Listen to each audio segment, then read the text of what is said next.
For instance, kwa mfano ikitokea umecommit the crime and you get caught, umekamatwa, ndio, is rather you go to prison for 10 years or just 15 minutes with community.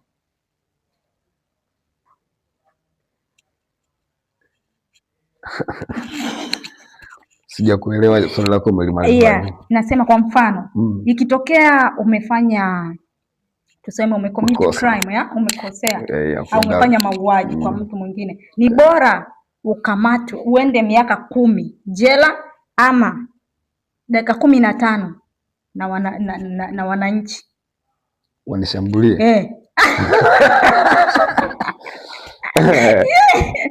Ni ipi bora kwako?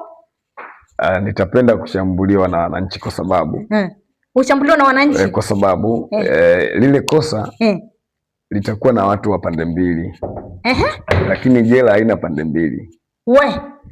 Sasa wakikuua, yani watu watakuwa ni pande mbili. Si wananchi watakuwa wananchi wako pande mbili tu. Pande moja wako upande wako, pande moja wako upande wa lile kosa. Mazeni ngori. Lakini miaka 15 haina otherwise.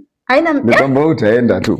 Ndio. Lakini huku ukishambuliwa dakika 15, yani vuta nikuvute, bwana unakufanya ukafanya bwana, basi tuweke hivi dakika 15 zikiisha. Pengine unaweza ukajikuta wakikuua. Hawezi kushambulia kwa kuua bwana.